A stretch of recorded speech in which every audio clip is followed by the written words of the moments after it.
আজকের বৌমা একা একা রান্না করতে গেছে। বলুন আজকের কি রান্না করছে, আস্তে আস্তে গিয়ে দেখবো, কোনো কথা বলবো না।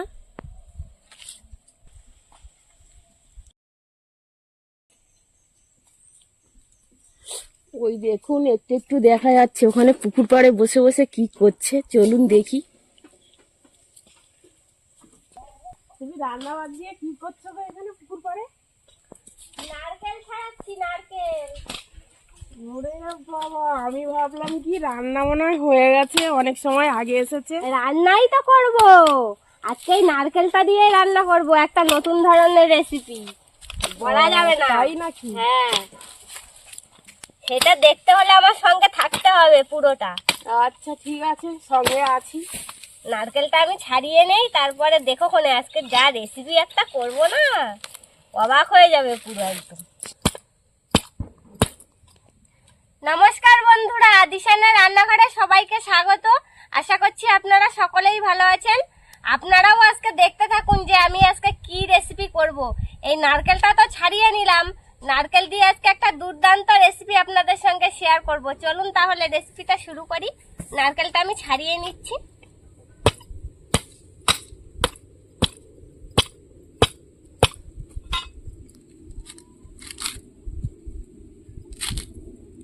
মা, আমার তো নারকেল ছাড়ানো হয়ে গেছে, কটা কাঠ নিয়ে নাও রান্নার ধারে, আমার হয়ে গেছে। শুকনো শুকনো দেখে নাও, ভালো দেখে। আসো।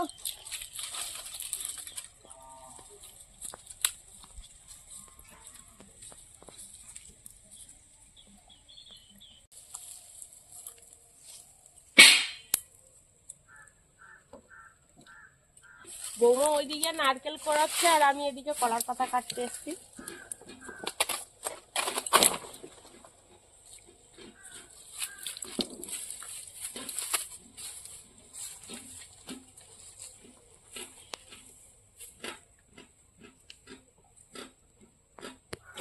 কলা পাতা? হ্যাঁ, কলা পাতা। এবার উনুন জ্বালিয়ে কলা পাতাগুলো একটু সেঁকে নিতে হবে। নারকেলটা আমি কুড়িয়ে নিচ্ছি। দেখুন এই যে নারকেলটা কিন্তু একদম পুরোপুরি ঝুনো না, হালকা একটু নরম নরম আছে। এরকম নারকেল দিয়ে রেসিপিটা সুন্দর হয়। আমি নারকেলটা কুড়িয়ে নিচ্ছি।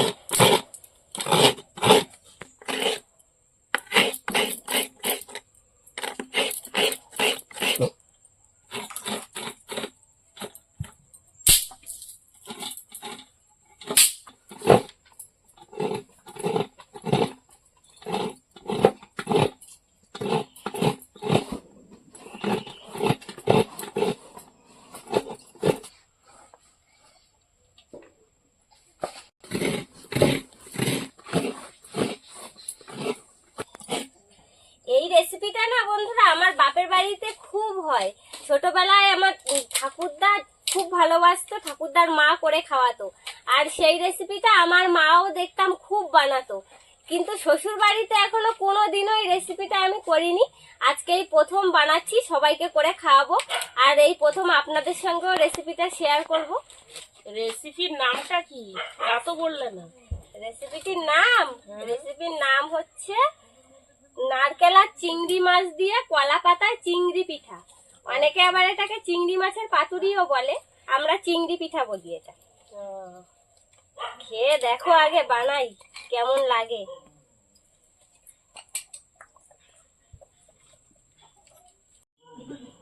এই চিংড়ি পিঠাটা বানানোর জন্য দেখুন আমি এখানে কত বড় বড় সাইজের চিংড়ি মাছ নিয়েছি। চিংড়ি মাছগুলো কেটে নিয়েছি ভালো করে।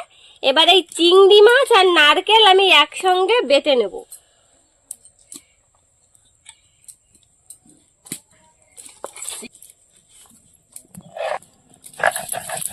এখানে আমি একদম ঝুনো নারকেল নেইনি, কারণ ঝুনো নারকেল নিলে ছিবড়ে ছিবড়ে মতন হয়ে যায়, বাটাটা ভালো হয় না, সেই জন্য। আর বড় সাইজের চিংড়ি মাছ নিয়েছি। যত বড় চিংড়ি মাছ হবে তত খেতে খুব সুন্দর হয় স্বাদটা। ছোট চিংড়ি তো অতটা ভালো লাগে না।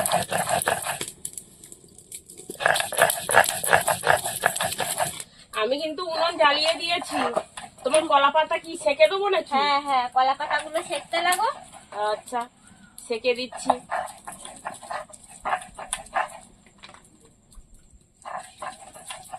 যে জোরে আগুন জ্বলছে গায়ে মুখে আসছে।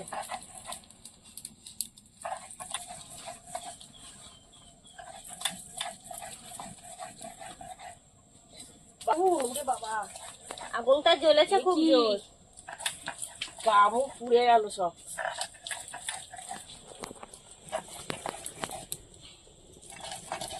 বাবা কি গরম। সব চিংড়ি মাছ নারকেলের সাথে এইভাবে আমি বেটে নেব। তোর পাতা শেখা হয়ে গেছে আমার। রাখতে লাগো, ভালো করে সেঁকে দিয়েছি।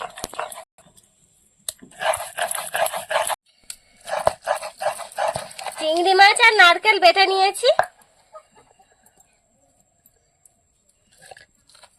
দেখুন এই যে সব বেটে নিয়েছি।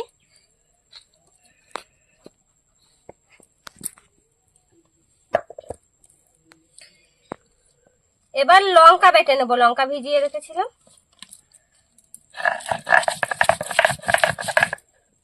আপনারা গুঁড়ো লঙ্কাও ব্যবহার করতে পারেন, তবে বেটে দিলে স্বাদটা আরো বেশি ভালো লাগবে। এত সুন্দর একটা গন্ধ বেরিয়েছে চিংড়ি মাছ আর নারকেল বাটার থেকে।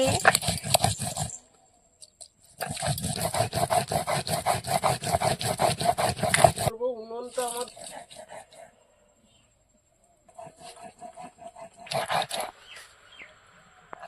লঙ্কাটা বাটা হয়ে গিয়েছে, এবার এই চিংড়ি বাটা থালায় তুলে নেব। বেটে নিয়েছি, এবার এর মধ্যে হলুদ দিয়ে দেব,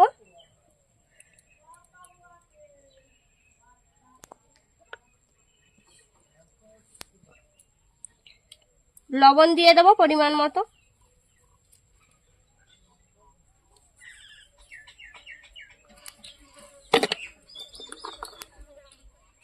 আর সরষের তেল দিয়ে দেব।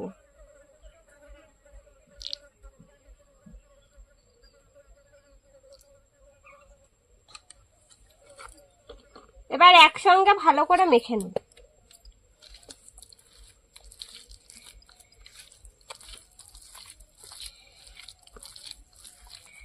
ভালো করে মাখিয়ে নিয়েছি দেখুন। এবার কলা পাতার উপরে সুন্দর করে সাজিয়ে নেব। কলা পাতাটা এই যে তেল দিয়ে নিয়েছি, তেলটা এবার ভালো করে মাখিয়ে নেব।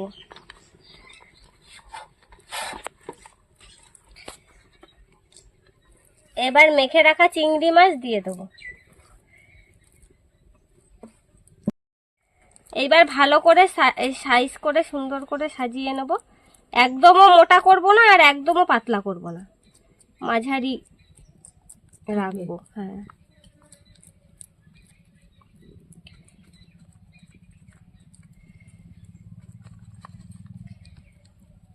দেখে তো বোঝা যাচ্ছে খুব ভালো লাগছে, কিন্তু না দেখে তো মনে হচ্ছে খেতে খুব ভালো লাগবে, না খেলে বুঝবো কি করে?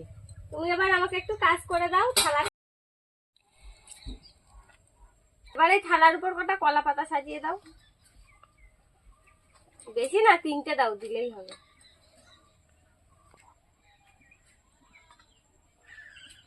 সাজিয়ে দিয়েছি। এবার এই কলা পাতাটা এই থালার উপর তুলে দেব। তোমার এই রেসিপিটা কি হালকা আঁচে হবে? হ্যাঁ, একদম হালকা আছে, ধীরে ধীরে বানাতে হবে। আচ্ছা, করতে থাকো, আমি দেখি। এবার এই থালাটা দিয়ে ঢেকে রাখবো, রেখে একদম হালকা আছে 1 পিঠ সুন্দর করে ভেজে নেবো। বন্ধুরা, আমার বৌমা আজকের একটা নতুন রেসিপি তৈরি করছে, আপনারা দেখতে থাকুন। হালকা আছে 20-25 মিনিট মতন লাগে করতে, ধীরে ধীরে করলেই বেশি সুন্দর হয়। আপনারা যদি গ্যাসে করেন তাহলে একদম মিডিয়ামে দিয়ে অনেকক্ষণ ধরে ধরে করবেন, খুব সুন্দর লাগবে খেতে। আর উনুনে করলে তো কোনো কথাই নেই, আরো তার স্বাদ দ্বিগুণ হয়ে যায়। এরকম আরো নতুন নতুন রেসিপি দেখতে আমাদের চ্যানেলটিকে সাবস্ক্রাইব করবেন, আর অবশ্যই পাশে থাকা বেল আইকনটি প্রেস করবেন, তাহলে আমরা নতুন কোনো ভিডিও আপলোড করলে নোটিফিকেশন আপনাদের কাছে পৌঁছে যাবে। আর কে কোথা থেকে দেখছেন কমেন্ট করে বলবেন, তাহলে আমরা আরো নতুন নতুন ভিডিও করার আগ্রহ পাবো।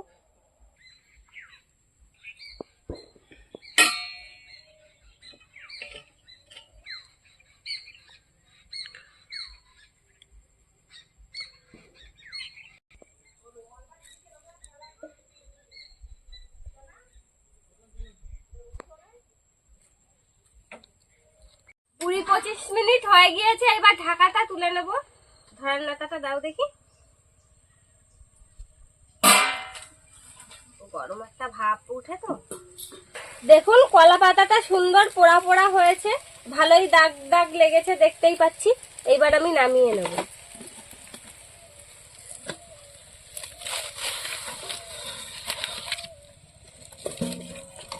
এই কলা পাতাগুলো ফেলে দিলাম, থালাটা থাকতে লাগুক। এই কলা পাতাটাতেও তেল মাখিয়ে নেব উল্টানোর জন্য।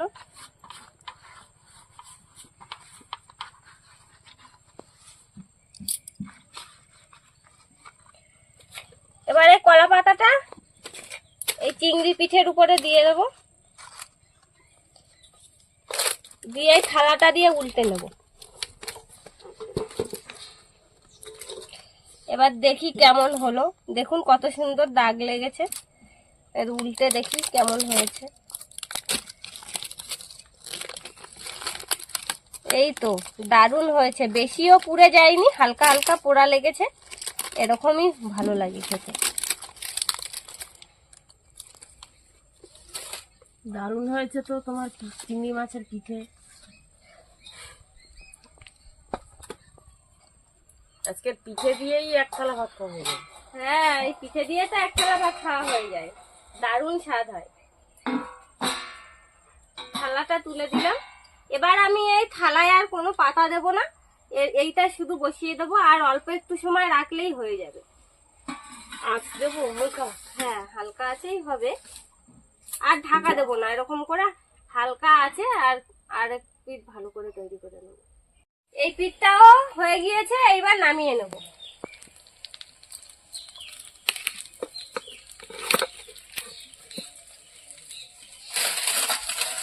মাকে দেবো, খেয়ে দেখবে কেমন হয়েছে। দাও তো দেখি, আমার তো সেই তখন থেকে বানাচ্ছ তখন থেকে ইচ্ছে হচ্ছে খেয়ে দেখি। আমার মা এগুলো কেকের মতন কেটে কেটে দিত, খেতাম। আমি শুধু শুধু কত খেয়েছি। এনো চামচটা ধরো, গরম তো, খেয়ে দেখো কেমন হয়েছে। তো গরম খুব শক্ত, দারুণ হয়েছে, গন্ধ তো বেরোচ্ছে সুন্দর। এখন কেমন হয়েছে?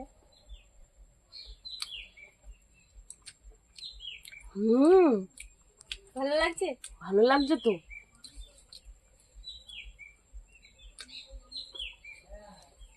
দারুণ হয়েছে। আমাদের আজকের ভিডিওটা শেষ পর্যন্ত দেখার জন্য ধন্যবাদ। ভালো লাগলে লাইক কমেন্ট শেয়ার করবেন। আবার ফিরে আসবো নতুন একটা রেসিপি নিয়ে। সবাই ভালো থাকবেন, সুস্থ থাকবেন।